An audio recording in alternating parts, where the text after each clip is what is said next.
इस वीडियो में हम कक्षा 1 से 3 का आकलन किस तरीके से कराया जाएगा उस बारे में आपको समझाएंगे।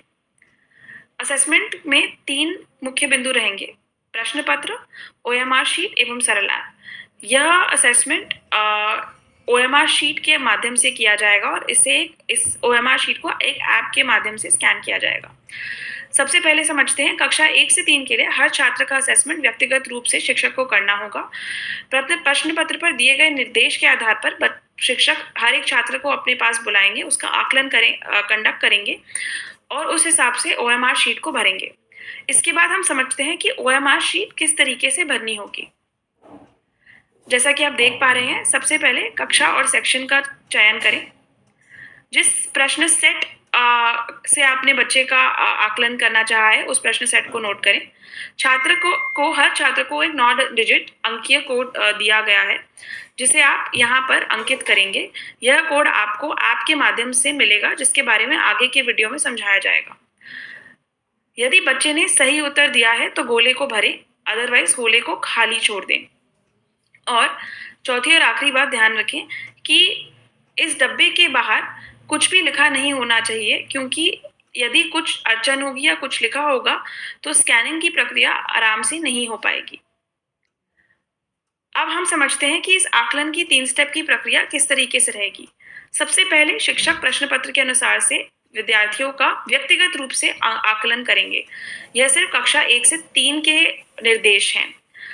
स्टेप 2 में शिक्षक ओएमआर शीट पर 9 अंकीय स्टूडेंट आईडी भरेंगे। यह आईडी आपको ऐप के माध्यम से पहले ही दे दिया जाएगा, जिसकी आप सूची बनाकर रख सकते हैं। प्रश्न पत्र के अनुसार विद्यार्थी ने जिस तरीके से जवाब दिए हैं, यदि सही हो तो गोला भरेंगे, अदरवाइज गोले को खाली छोड़ देंगे। पहले दोनों स्टेप सभी विद्यार्थियों के लिए पूरे किए जाएंगे। जब ये दोनों स्टेप कर लिए जाएं, उसी के बाद शिक्षक सरल ऐप के द्वारा ओएमआर शीट को स्कैन करेंगे। आगे के वीडियो में हम ये समझेंगे कि किस तरीके से सरल ऐप का प्रयोग करना है और ओएमआर शीट को स्कैन करना है।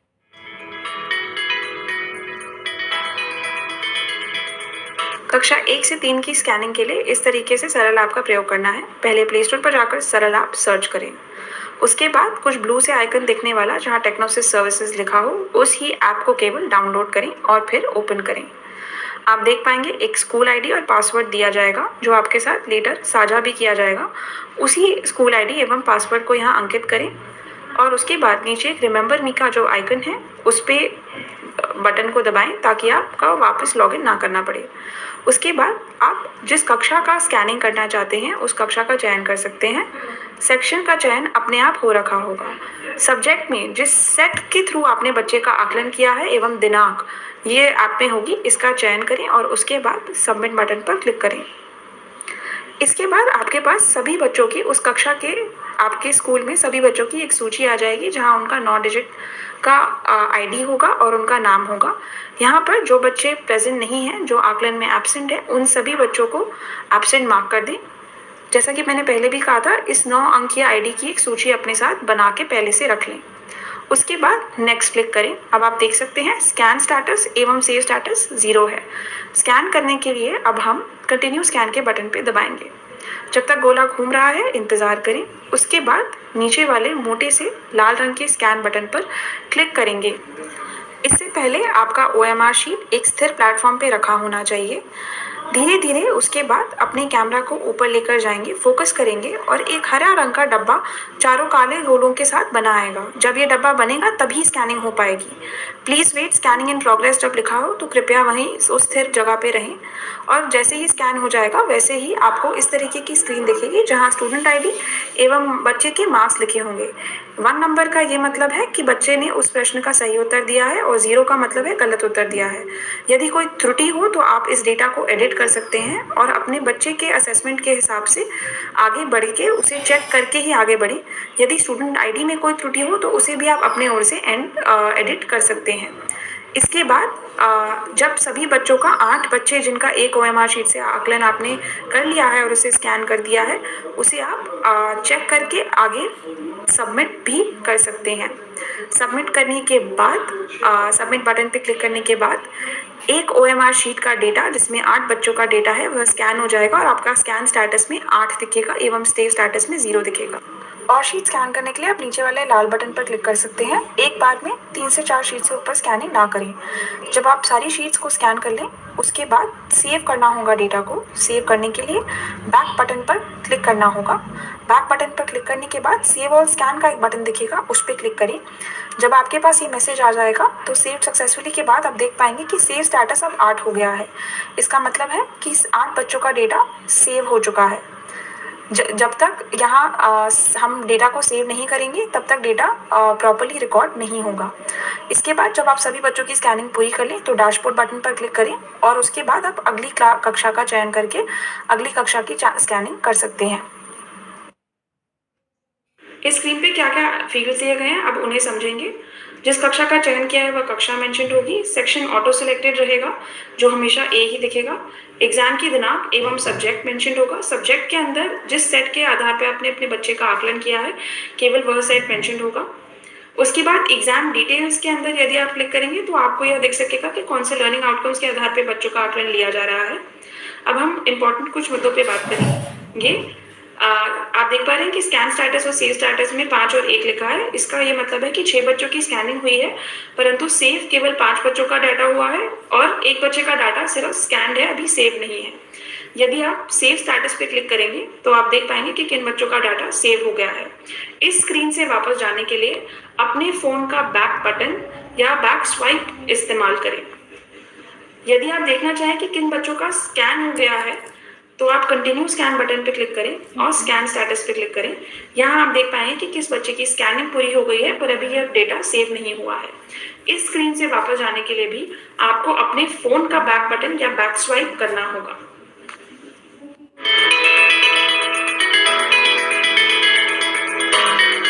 कुछ मुख्य बिंदु जिनका सभी ध्यान रखें। सबसे पहली बात, आकलन शुरू होने से पहले ही बच्चों के नाम एवं स्टूडेंट आईडी की एक सूची बना लें। आप सरल ऐप के थ्रू डेटा देखकर इस सूची को बना सकते हैं। दूसरी बात, सभी का आकलन करने के उपरांत सरल ऐप के माध्यम से स्कैनिंग को शुरू करें ताकि एक प्रोसेस खत्म होने के बाद आप दूसरे प्रोसेस पे जा सकें। तीसरी बात, स्कैन करते समय यदि आपको डेटा में कोई त्रुटि दिखे तो उसे ध्यान रखते हुए उसे स्वयं ठीक करें और फिर आगे बढ़ें। तीसरी बात, कक्षा 1 से 3 में यदि आप कक्षा 1 से 3 का आकलन कर रहे हैं तो 4 से 5 ओएमआर शीट स्कैन करने के उपरांत सेव और स्कैन के माध्यम से सभी डेटा को सेव कर लें ताकि आपके उन शीटों में जितने भी बच्चों का डेटा है वो स्कैन सेव हो जाए। उसके बाद कक्षा 4 से 8 में 20 ओएमआर शीट स्कैन करने के उपरांत सारा डेटा सेव करें सेव और स्कैन के माध्यम से ताकि 20 बच्चों का डेटा जो है वो सेव हो जाए और फिर आप आगे की प्रक्रिया पूरी कर सकें। आखिरी बात, प्रश्न पत्र में जितने ही सवाल हैं उसी के सापेक्ष ओएमआर शीट को भरना है। उसके अतिरिक्त जो भी गोले रहेंगे उन्हें आप खाली छोड़ सकते हैं। कोई स्कैनिंग में एवं रिजल्ट के कैलकुलेशन में दिक्कत नहीं। तो कक्षा 4 से 8 में किस तरीके से आकलन किया जाएगा इस वीडियो में आपको समझाया जाएगा। इस आकलन के 3 मुख्य बिंदु रहेंगे: प्रश्न पत्र, ओएमआर शीट एवं सरल ऐप। इस आकलन को ओएमआर शीट के माध्यम से पहली बार कराया जा रहा है और इस शीट को सरल ऐप के माध्यम से स्कैन किया सभी शिक्षकों द्वारा स्कैन किया जाएगा। आगे इस बारे में आपको हम पूरी इंफॉर्मेशन देंगे। सबसे पहले कक्षा 4 से 8 के आकलन के लिए सभी बच्चों को प्रश्न पत्र वितरित किए जाएंगे और उन्हें पर्याप्त समय दिया जाएगा इन प्रश्न पत्रों का हल करने के लिए। बच्चे खुद प्रश्न पत्र को अपने आप हल करेंगे। जब वह अपना असेसमेंट पूरा कर लेते हैं उसी के बाद सभी बच्चों को ओएमआर शीट वितरित की जाएगी।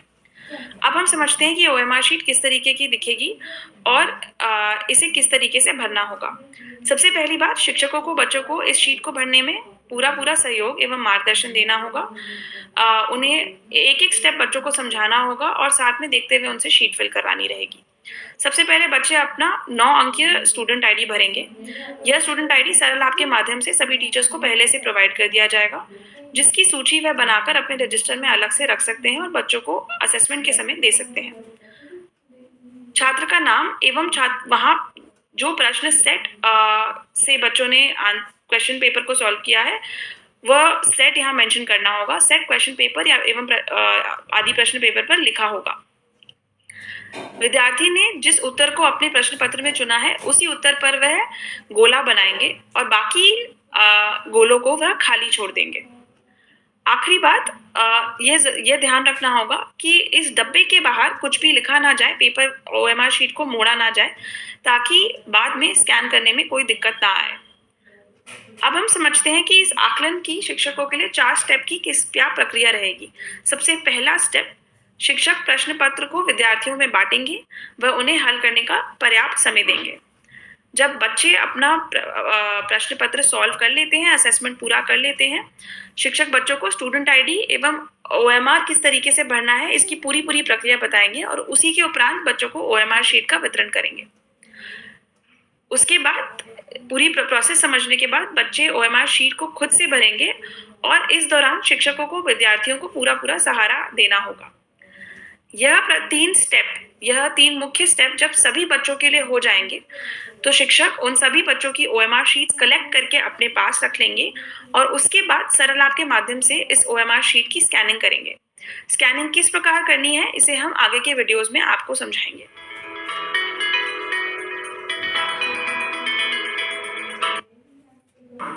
कक्षा 4 से 8 की स्कैनिंग कुछ इस प्रकार की जानी है। पहले प्ले स्टोर पर जाकर सरल ऐप सर्च करें। उसके बाद कुछ ब्लू से आइकन दिखने वाला जहां टेक्नोसिस सर्विसेज लिखा हो उस ही ऐप को केवल डाउनलोड करें और फिर ओपन करें। आप देख पाएंगे एक स्कूल आईडी और पासवर्ड दिया जाएगा जो आपके साथ लेटर साझा भी किया जाएगा। उसी स्कूल आईडी एवं पासवर्ड को यहाँ अंकित करें और उसके बाद नीचे एक रिमेंबर मी का जो आइकन है उस पर बटन को दबाएं ताकि आपका वापस लॉगिन ना करना पड़े। इसके बाद जिस कक्षा की आप स्कैनिंग करने जा रहे हैं उस कक्षा का क्लास वाले ड्रॉप डाउन में सिलेक्शन करें। सेक्शन का सिलेक्शन अपने आप रहेगा। सब्जेक्ट में उस सेट का चयन करें जिसके थ्रू बच्चे का आकलन किया गया है और उसके बाद सबमिट बटन पर क्लिक करें। यहाँ पर उन बच्चों की उस कक्षा के सभी बच्चों की सूची दिखेगी। तो कक्षा 4 के सभी बच्चों की सूची जहाँ उनका स्टूडेंट आईडी एवं उनका नाम होगा। जो बच्चे प्रेजेंट नहीं हैं उन्हें एब्सेंट मार्क कर दें और उसके बाद नेक्स्ट बटन पे क्लिक करें। आप देख पाएंगे कि एब्सेंट का स्टेटस भी आपको यहाँ दिखेगा। उसके बाद स्कैन करने की प्रक्रिया में आगे बढ़ने के लिए कंटिन्यू स्कैन बटन पर क्लिक करें। यहाँ पर हम देख पा रहे हैं कि स्कैन स्टेटस एवं सेव स्टेटस 0 है। जब तक गोला घूमना बंद ना हो जाए आगे ना बढ़े। नीचे दिए गए लाल बटन पर मोटे लाल बटन पर क्लिक करें और इससे पहले आपकी ओएमआर शीट एक स्थिर प्लेटफॉर्म पे होनी चाहिए। धीरे धीरे अपने फ़ोन को ऊपर लेकर जाएं। एक हरा सा स्क्वायर बॉक्स बनकर आएगा। जब तक ये स्क्वायर बॉक्स नहीं बन जाता कृपया वेट करें। स्कैनिंग उसके बिना नहीं हो पाएगी। Please wait scanning in progress लिखा हो तब भी अपने फ़ोन को उसी तरीके से पकड़ कर रखें।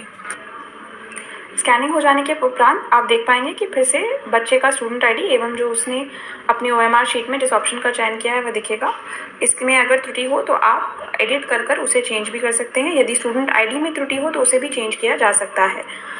सभी एरर्स को फिक्स करने के बाद आप सबमिट बटन पर क्लिक कर सकते हैं। सबमिट बटन पर क्लिक करने के बाद आप देख पाएंगे कि स्कैन स्टेटस 1 आ रहा है, मतलब एक बच्चे की स्कैनिंग सक्सेसफुली हो गई है। और सेव स्टेटस 0 आ रहा है, मतलब अभी तक ये डेटा सेव नहीं हुआ है। हम एक और स्कैनिंग ट्राई करेंगे। लाल मोटे बटन पर क्लिक करें। धीरे धीरे अपने फ़ोन को लैंडस्केप मोड में रखते हुए ऊपर लेकर जाएं। एक हरे रंग का डब्बा बनकर आएगा। जब तक ये हरे रंग का डब्बा नहीं बनता है तब तक स्कैनिंग प्रॉपरली नहीं हो पाएगी। कृपया हरे रंग के डब्बे के बनने का प्रतीक्षा करें। उसके बाद please wait scanning in progress रखा होगा। अपने फ़ोन को उसी पोजीशन में पकड़ कर रखें। आप देख सकते हैं कितना आसानी से बच्चे का स्टूडेंट आईडी एवं जो ऑप्शन का उसने सिलेक्शन किया था वह इजीली स्कैन हो गया है। उसके बाद सबमिट बटन पर क्लिक करें। अब आप देख पा रहे हैं किस तरीके से 2 बच्चों की स्कैनिंग होने पर स्कैन स्टेटस 2 लिखा आ रहा है। अब हमें इस डेटा को सेव करने के बारे में सीखना है। बैक बटन पर क्लिक करें। बैक बटन के बाद यहाँ सेव ऑल स्कैन का एक बटन रहेगा। सेव ऑल स्कैन पर क्लिक करें। जब आपके पास ऐसा पॉपअप आए तो मतलब डेटा सेव हो गया है। अब आप देख पा रहे हैं सेव स्टेटस में 2 लिखा है। इसका मतलब है आपका पूरा डेटा सेव हो चुका है। 15-20 बच्चों की स्कैनिंग करके सेव करना ना भूलें। उसके बाद कंटिन्यू स्कैन बटन पर आप क्लिक करके देख सकते हैं किसी तरीके से सेव स्टेटस यहाँ पर भी 2 लिखा आ रहा है। यदि आपकी स्कैनिंग पूरी हो जाए तो डैशबोर्ड पर क्लिक करके आप दूसरी कक्षा का स्कैनिंग भी कर सकते हैं। इस स्क्रीन पे क्या क्या फील्ड्स दिए गए हैं अब उन्हें समझेंगे। जिस कक्षा का चयन किया है वह कक्षा मेंशन होगी। सेक्शन ऑटो सिलेक्टेड रहेगा जो हमेशा ए ही दिखेगा।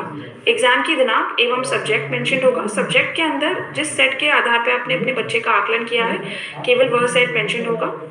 उसके बाद एग्जाम डिटेल्स के अंदर यदि आप क्लिक करेंगे तो आपको यह दिख सकेगा कि कौन से लर्निंग आउटकम्स के आधार पर बच्चों का आकलन लिया जा रहा है। अब हम इम्पोर्टेंट कुछ मुद्दों पे बात करेंगे। आप देख पा रहे हैं कि स्कैन स्टेटस और सेव स्टेटस में 5 और 1 लिखा है। इसका ये मतलब है कि 6 बच्चों की स्कैनिंग हुई है परंतु सेव केवल 5 बच्चों का डाटा हुआ है और 1 बच्चे का डाटा सिर्फ स्कैन्ड है, अभी सेव नहीं है। यदि आप सेव स्टेटस पे क्लिक करेंगे तो आप देख पाएंगे कि किन बच्चों का डाटा सेव हो गया है। इस स्क्रीन से वापस जाने के लिए अपने फोन का बैक बटन या बैक स्वाइप इस्तेमाल करें। यदि आप देखना चाहें कि किन बच्चों का स्कैन हो गया है तो आप कंटिन्यू स्कैन बटन पे क्लिक करें और स्कैन स्टेटस पे क्लिक करें। यहाँ आप देख पाएंगे कि किस बच्चे की स्कैनिंग पूरी हो गई है पर अभी यह डेटा सेव नहीं हुआ है।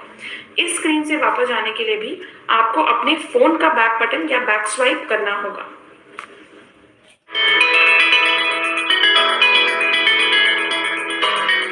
कुछ मुख्य बिंदु जिनका सभी ध्यान रखें। सबसे पहली बात, आकलन शुरू होने से पहले ही बच्चों के नाम एवं स्टूडेंट आईडी की एक सूची बना लें। आप सरल ऐप के थ्रू डेटा देखकर इस सूची को बना सकते हैं। दूसरी बात, सभी का आकलन करने के उपरांत सरल ऐप के माध्यम से स्कैनिंग को शुरू करें ताकि एक प्रोसेस खत्म होने के बाद आप दूसरे प्रोसेस पे जा सकें। तीसरी बात, स्कैन करते समय यदि आपको डेटा में कोई त्रुटि दिखे तो उसे ध्यान रखते हुए उसे स्वयं ठीक करें और फिर आगे बढ़ें। तीसरी बात, कक्षा 1 से 3 में यदि आप कक्षा 1 से 3 का आकलन कर रहे हैं तो 4 से 5 OMR शीट स्कैन करने के उपरांत सेव और स्कैन के माध्यम से सभी डेटा को सेव कर लें ताकि आपके उन शीटों में जितने भी बच्चों का डेटा है वो स्कैन सेव हो जाए। उसके बाद कक्षा 4 से 8 में 20 OMR शीट स्कैन करने के उपरांत सारा डेटा सेव करें सेव और स्कैन के माध्यम से ताकि 20 बच्चों का डेटा जो है वो सेव हो जाए और फिर आप आगे की प्रक्रिया पूरी कर सकें। आखिरी बात, प्रश्न पत्र में जितने ही सवाल हैं उसी के सापेक्ष OMR शीट को भरना है। उसके अतिरिक्त जो भी गोले रहेंगे उन्हें आप खाली छोड़ सकते हैं। कोई स्कैनिंग में एवं रिजल्ट के कैलकुलेशन में दिक्कत नहीं है। आइए साथियों, अब हम कुछ प्रश्न पत्र देख लेते हैं जो लखनऊ मंडल की परीक्षा हो चुकी है उसके ये प्रश्न पत्र हैं। तो आपकी स्क्रीन पे ये है कक्षा 1 का प्रश्न पत्र जिसमें 6 प्रश्न थे हिंदी और गणित के। ये है कक्षा 2 का जिसमें कुल 9 प्रश्न थे हिंदी और गणित के मिलाकर। ये है सामने आपके कक्षा 3 का, इसमें 11 प्रश्न थे हिंदी और गणित के मिलाकर। ये है क्लास 4 का प्रश्न पत्र जिसमें कुल आपके सामने देखेंगे हिंदी, इंग्लिश और गणित के मिला के कुल 12 प्रश्न थे आगे पीछे। ये है कक्षा 5 का, इसमें भी हिंदी के, इंग्लिश के और गणित के कुल 12 प्रश्न पत्र थे। तो ये सारे प्रश्न पत्र लखनऊ मंडल के हैं। इन्हें आप देख के एक बार आइडिया लगा सकें कि किस तरह के वहाँ पे प्रश्न पूछे गए थे, तो उसी हिसाब से आप अपने बच्चों के लिए भी तैयारी करा सकते हैं।